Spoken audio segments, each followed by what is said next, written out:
Hi. Anoop Menon കേന്ദ്ര കഥാപാത്രത്തിലെത്തിയ checkmate writer and director Ratheesh Sekhar, അത് നവാഗതനായ ഒരു ഡയറക്ടർ കൂടിയാണ്. അദ്ദേഹത്തിൻ്റെ സംവിധാനത്തിൽ വന്ന ആദ്യ ചിത്രം. അതുപോലെ തന്നെ ട്രെയിലറൊക്കെ പ്രതീക്ഷ നൽകിയിരുന്നു.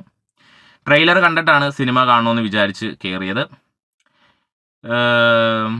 ഈ സിനിമയെപ്പറ്റി പറയുമ്പോൾ എടുത്തു പറയേണ്ടത് ഇതിൻ്റെ മേക്കിംഗ് തന്നെയാണ്. ഇതിൻ്റെ സ്റ്റോറിയൊക്കെ നോക്കുവാണെങ്കിൽ അത്യാവശ്യം ഞാൻ പറയാമല്ലോ, ഞാനത് പറയാം എന്താണ് എൻ്റെ സ്റ്റോറിയെ പറ്റി നമുക്ക് പിന്നെ സംസാരിക്കാം. അതിന് മുന്നേ തന്നെ എടുത്തു പറയേണ്ടത് മേക്കിംഗ് തന്നെയാണ്. ഈ മേക്കിംഗ് ചെയ്തിരിക്കുന്നത് ന്യൂയോർക്കിലാണ്. ഈ ന്യൂയോർക്ക് നഗരത്തെ മൊത്തവും പിടിച്ചെടുത്ത ഒരു ക്യാമറമാൻ. വലിയൊരു കയ്യടി തന്നെ അദ്ദേഹത്തിന് കൊടുക്കണം. വളരെ രസമായിട്ട് തന്നെ, അതായത് ഒരു ഹോളിവുഡ് ടൈപ്പ് രീതിയിലുള്ള സാധനങ്ങൾ പകർത്തിയിട്ടുണ്ട്. പ്രധാന കഥാപാത്രങ്ങളിൽ അനൂപ് മേനോനും അതുപോലെ ലാൽ, പിന്നെ രേഖ, രാജലക്ഷ്മി, വിശ്വൻ നായർ, അഞ്ജലി മോഹൻ, അങ്ങനെ ഒരുപാട് കഥാപാത്രങ്ങൾ വന്നിട്ടുള്ള ഒരു സിനിമയാണ്. പിന്നെ ഇതിലെ എടുത്തു പറയേണ്ട മ്യൂസിക് തന്നെയാണ്. വേടൻ ആണ് ഇതിനകത്ത് ഒരു സോങ് പാടിയിട്ടുള്ളത്. ആ ഒരു പാട്ട് അടിപൊളിയായിട്ട് ചെയ്തിട്ടുണ്ട്. പിന്നെ ഇതിലെ ആക്ടേഴ്സിൻ്റെ പെർഫോമൻസുകളാണ്. അനൂപ് മേനോൻ ഡീസൻ്റ് ആയിട്ട് തന്നെ ആ ഒരു റോള് ചെയ്തു. പിന്നെ നമ്മുടെ ലാലുണ്ട്. ലാല് ഈ ഒരടഞ്ഞ ശബ്ദമാണ്, ഒരു പേടിപ്പെടുത്തുന്ന ശബ്ദമാണ്. ഈ സിനിമയിലും തിയേറ്ററിൽ അത് എൻജോയ് ചെയ്യാൻ നമുക്ക് സാധിക്കും. കാരണം അത് വെറൈറ്റി ഒരു സാധനമാണ്. അദ്ദേഹത്തിൻ്റെ ആ ഒരു സൗണ്ട്. ഇതിൻ്റെ ഒരു സ്റ്റോറി നോക്കുവാണെങ്കിൽ ഒരു ബ്ലാക്ക് എഫൻസീവായിട്ടുള്ളൊരു സംഭവമാണ്. വളരെ നമുക്ക് പിടികിട്ടാൻ കുറച്ച് ബുദ്ധിമുട്ടായ ഒരു സ്റ്റോറിയാണിത്. പിടികിട്ടാന്ന് പറഞ്ഞു കഴിഞ്ഞാൽ ഈ ചെക്ക്മേറ്റിൽ ഒത്തിരി വ്യത്യാസങ്ങളുണ്ട്. സാധാരണ നമ്മളൊരു ചെസ് ബോർഡ് എടുത്ത് വെച്ച് കഴിഞ്ഞാൽ അതിൽ ഒത്തിരി പ്രത്യേകതകൾ നമുക്ക് കാണും. കാരണം അതിൽ കളി തുടങ്ങിക്കഴിഞ്ഞ് അത് അവസാനിക്കുന്നത് വരെ വളരെ ഒരു പ്രയാസം നിറഞ്ഞ ഒരു രീതിയിൽ കൂടെയാണ് ഈ ചെസ്സ് കളി എന്ന് പറയുന്നത്. അപ്പോൾ അത് ഏകദേശം അതുപോലൊക്കെയുള്ള ഒരു നമ്മളെ വട്ടം ചുറ്റിക്കുന്ന രീതിയിലുള്ള ഒരു കഥയൊക്കെയാണ് ഈ ചെക്ക്മേറ്റ് എന്ന സിനിമയെക്കുറിച്ച് പറയുമ്പോൾ. കാരണം ഇതിൽ ചെയ്തിട്ടുള്ള ആർട്ടിസ്റ്റുകൾ തന്നെയാണ് ഇതിൽ ഏറ്റവും വലിയൊരു ഈടെന്ന് പറയുന്നത്. കാരണം ലേഡീസ് ആയിട്ടുള്ള ആർട്ടിസ്റ്റുകളും അതുപോലെ തന്നെ ഇതിൽ വന്നിരിക്കുന്ന മിക്ക കഥാപാത്രങ്ങളും അവരുടെ ആ ഒരു അവരുടെ എൻജോയ്മെൻറ്റിലൂടെ കഥ പറയുന്ന ഒരു സിനിമയും കൂടിയാണ്. ആ ഒരു എൻജോയ്മെൻറ്റ് നമുക്ക് തിയേറ്ററിൽ വളരെ സൂപ്പറായി തന്നെ എക്സ്പീരിയൻസ് ചെയ്യാൻ പറ്റും. അത് ഈ ഡയറക്ഷൻ തന്നെയാണ് എടുത്ത് മികച്ചു നിൽക്കുന്ന ഒരു കാര്യം. മേക്കിംഗ് സ്റ്റൈൽ തന്നെയാണ് ഞാൻ എപ്പോഴും എടുത്ത് പറയുന്നത്.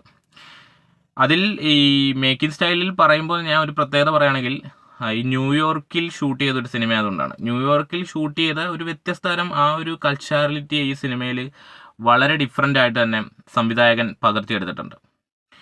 കാരണം ഒരു സൂപ്പർ സാധനം. പിന്നെ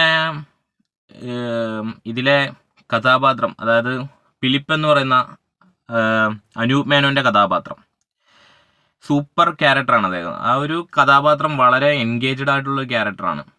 അദ്ദേഹത്തിൻ്റെ മനസ്സിൽ, അതായത് ആ ഒരു റോള് നമ്മുടെ അനൂപ് മേനോന് തന്നെ പറ്റൂ. മറ്റൊരാൾക്കും ആ ഒരു റോള് ചെയ്യാൻ കഴിയില്ല. കാരണം അത് ആ ഒരു അനൂപ് മേനോൻ രീതിയിലുള്ള, എനിക്ക് തോന്നുന്നു നേരത്തെ അനൂപ് മേനോൻ തന്നെ ഒരു സിനിമ കിങ് ഫിഷ് എന്ന് പറഞ്ഞൊരു സിനിമ ഇതേപോലെ തന്നെ വന്നിട്ടുണ്ടായിരുന്നു. രഹസ്യങ്ങളെല്ലാം ഇങ്ങനെ ഉള്ളിലിരിക്കുന്ന ഒരു രീതി, അതായത് രഹസ്യങ്ങളാണ് സിനിമകളിൽ. അതിനകത്ത് നിന്നും ഒരു വെറൈറ്റി രീതിയിൽ കഥ പറയുന്നതാണ് ചെക്ക്മേറ്റ്.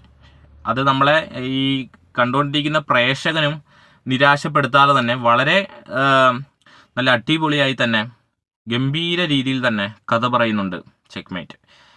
ഈ 2.5 മണിക്കൂർ കണ്ടുകൊണ്ടിരിക്കുന്ന പ്രേക്ഷകന് ഒരിക്കലും നിരാശപ്പെടുത്തത്തില്ല. അത് ഈ മേക്കിംഗ് തന്നെ ആയാലും, പിന്നെ മ്യൂസിക്, വേടൻ്റെ മ്യൂസിക് ആയാലും അതിങ്ങനെ എടുത്ത് നിൽക്കുകയാണ്. ആ മ്യൂസിക് തന്നെ ഭയങ്കര എൻഗേജ്ഡ് ആണ് പടത്തിൽ. അപ്പം ചെക്ക്മേറ്റ് സത്യം പറഞ്ഞാൽ എനിക്ക് വലിയ രീതിയിലൊന്നും ഇഷ്ടപ്പെട്ടിട്ടില്ല. അതെൻ്റെ തന്നെ ഒരു പേഴ്സണലാണ് ഞാൻ പറയുന്നത്. ഇത് കാണുന്ന ഓരോ പ്രേക്ഷകനും ചിലപ്പോൾ ഇത് ഇഷ്ടപ്പെട്ടെന്ന് വിചാരിക്കും. പക്ഷേ എനിക്ക് ഈ പടം വലിയ വർക്കായില്ല. കാരണം ഇതേ രീതിയിലും ഇതേ സ്റ്റോറിയിലൊക്കെ വന്നിട്ടുള്ള പടങ്ങൾ ഒത്തിരി കണ്ടിട്ടുണ്ട്. ഒത്തിരി എന്ന് പറഞ്ഞാൽ ഒരുപാട് ശൈലി, ഇതേ ശൈലിയിൽ തന്നെ വരുന്ന ഒരുപാട് പടങ്ങൾ കണ്ടിട്ടുള്ളത് കൊണ്ട് ഒരു വ്യക്തിക്ക് ഈ സിനിമ അങ്ങോട്ട് ഉൾക്കൊള്ളാൻ കഴിയില്ല. കാരണം ഇതിലെ മേക്കിംഗ് തന്നെയാണ് വെച്ച് നമുക്കിതിനെ ഇഷ്ടപ്പെടാൻ ചാൻസ് ഉണ്ട്. കാരണം ഓരോ ക്യാമറ പോകുന്ന ആംഗിളും അല്ലെങ്കിൽ വെറൈറ്റി രീതിയിലുള്ള കുറച്ച് സംഭവങ്ങളൊക്കെ വെച്ച്. അല്ലാതെ നമുക്ക് ഇതിൻ്റെ സ്റ്റോറി ബേസ് നോക്കുകയാണെങ്കിൽ അത്യാവശ്യം പിടികിട്ടാത്തൊരു സ്റ്റോറി തന്നെയാണ്. എനിക്ക് വലിയ രീതിയിൽ ഇത് ഇഷ്ടപ്പെട്ട് പോയിട്ടില്ല. ഒരു ആവറേജ് ഫീലേ എനിക്ക് തന്നിട്ടുള്ളൂ. എന്തായാലും പടം കണ്ടിട്ടുള്ളവരാണെങ്കിൽ അഭിപ്രായങ്ങൾ വീഡിയോ താഴെ കമൻറ്റായി രേഖപ്പെടുത്തുക. അപ്പോൾ ഇന്ന് വേറെ കുറച്ച് പടങ്ങൾ റിലീസ് ആവുന്നുണ്ട്. അപ്പോൾ അതിൻ്റെ എല്ലാ റിവ്യൂ നിങ്ങളിലേക്ക് എത്തും. അപ്പോൾ എന്തായാലും thanks for watching video. Channel കാണുന്നവരാണെങ്കിൽ തീർച്ചയായും സബ്സ്ക്രൈബ് ചെയ്യുക, അതുപോലെ തന്നെ ലൈക്ക് ചെയ്ത് സപ്പോർട്ട് ചെയ്യുക. ഓക്കെ, അപ്പം അടുത്ത വീഡിയോയിൽ വീണ്ടും കാണാം. Bye bye.